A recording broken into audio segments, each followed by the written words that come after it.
Hello बच्चों, आप सभी का स्वागत है मेरे YouTube चैनल सरल हिंदी पाठशाला में। बच्चों, कल की वीडियो में हमने व्यंजन संधि पूरी की थी। ठीक है बेटा, आज हमारी तीसरी संधि विसर्ग संधि के विषय में हम पढ़ेंगे। चलिए देख लेते हैं परिभाषा विसर्ग संधि की। विसर्ग के साथ किसी स्वर या व्यंजन के मेल से जो परिवर्तन होता है उसे विसर्ग संधि कहते हैं। ठीक है बेटा, तो आप देख रहे हैं ना, विसर्ग के साथ कोई भी स्वर हो या व्यंजन हो, उसके मेल से जो परिवर्तन होगा उसको हम विसर्ग संधि कहेंगे। नियम है इसका, विसर्ग का ओ कैसे होता है देख लेते हैं। यहाँ विसर्ग का निशान भी मैंने लगा दिया है। ठीक है बेटा, तो विसर्ग से पहले यदि अ बिना मात्रा वाला छोटा अ हो या बाद में छोटा आ हो या फिर किसी वर्ग का तीसरा, चौथा, पांचवा वर्ण और य, र, ल व ह हो तो विसर्ग का ओ में परिवर्तन हो जाता है या विसर्ग ओ में बदल जाता है। ठीक है बच्चों, क्लियर हो गया होगा। वर्ग आप सभी समझ रहे हैं ना, क वर्ग, च वर्ग, प वर्ग, 5 वर्ग बताए थे मैंने व्यंजन संधि में, तो यहाँ पे भी उसी वर्ग की बात हो रही है। तो अब हम देख लेते हैं, ये नियम के हिसाब से बन रहा है उदाहरण। पहला उदाहरण है हमारा अधः प्लस गति ही। अधः प्लस गति, गति ही नहीं बेटा, अधः प्लस गति क्या बन गया? अधोगति। कैसे आ गया? ओ आप सभी को समझ आ गया होगा, ये विसर्ग के बाद क्योंकि ग आ रहा है और ग कौन सा वर्ण है? तीसरा। देख लेते हैं हम तीसरा है या नहीं। क ख ग तीसरा हुआ ना, तो इसलिए हमारे नियम में क्योंकि बताया गया था तीसरा वर्ण आए तो विसर्ग ओ में बदल जाएगा, तो यहाँ ग है इसलिए विसर्ग ओ में बदल गया। अगला उदाहरण है हमारा मनः प्लस हर मनोहर। यहाँ पर भी विसर्ग ओ में बदल रहा है। क्यों? क्योंकि यहाँ हर का हा आ गया। हा यहाँ पर भी है इसलिए यहाँ हा जो है आया है, इसलिए विसर्ग ओ में बदल गया। अगला उदाहरण है हमारा मनः प्लस योग मनोयोग। यहाँ मनः जो है इसका विसर्ग या के कारण ओ में बदल गया। यहाँ पर आ रहा है ना या। चलिए आगे बढ़ते हैं। मनः प्लस विकार मनोविकार।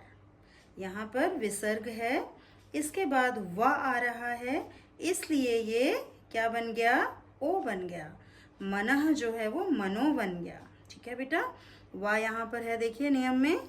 चलिए अगला हमारा नियम है विसर्ग का सा। विसर्ग जो है वो सा में परिवर्तित हो जाएगा। कैसे होगा देखिए, विसर्ग के बाद यदि त या स हो तो विसर्ग का स में परिवर्तन हो जाता है या फिर स में बदल जाता है। तो हम उदाहरण देख लेते हैं बच्चों।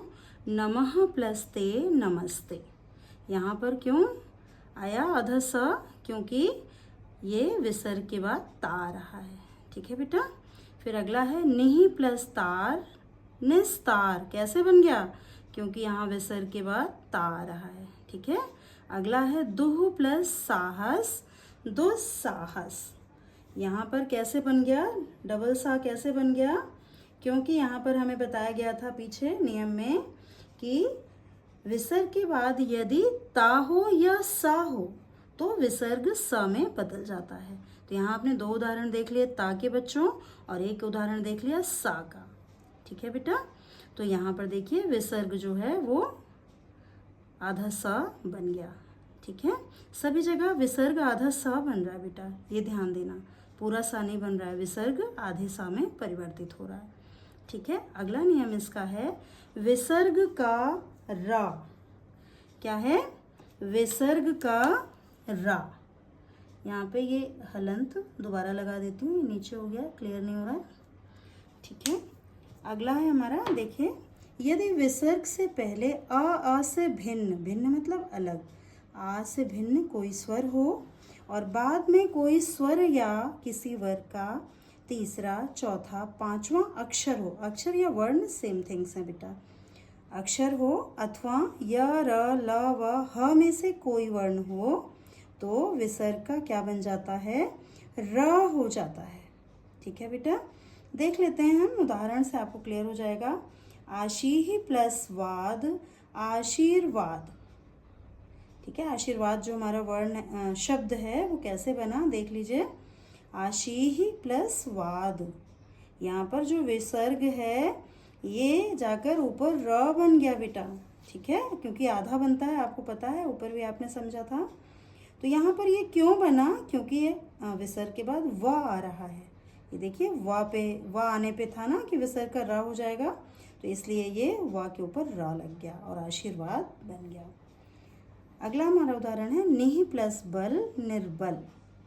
ठीक है बच्चों, तो निर्बल भी आप देख रहे हैं क्योंकि विसर्ग के बाद बा आ रहा है। प फ ब, बा कौन सा है, चौथा वर्ण है ना, तो इसलिए ब की वजह से ये विसर्ग र में परिवर्तित हो गया। अगला हमारा उदाहरण है बच्चों निहि प्लस आहार। ठीक है बेटा, निहि प्लस आहार क्या बन गया, निराहार। क्या बन गया बेटा, निराहार। यहाँ पर हमारा जो था, आप कंफ्यूज मत होइएगा, यहाँ पे नियम कह रहा था यदि विसर्ग से पहले आ से भिन्न कोई स्वर हो।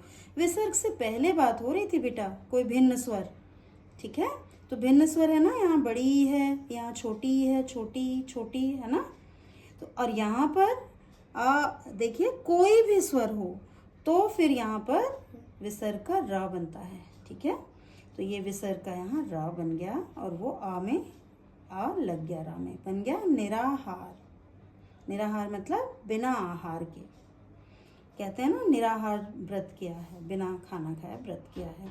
अगला उदाहरण है हमारा निहि प्लस वाह, निर्वाह। ये बिल्कुल व पे जो रात आया है आशीर्वाद की तरह आया है बेटा, क्योंकि ये देखिए विसर्ग से पहले आ के अलावा कोई स्वर है और विसर्ग के बाद व है, इसलिए ये रा बन गया। बच्चों ये विसर्ग संधि को भी मैंने 2 भागों में बांटा है। आज आपने पहला भाग पढ़ा, अब हम कल दूसरा भाग पढ़ेंगे। ठीक है बच्चों, तब तक के लिए धन्यवाद।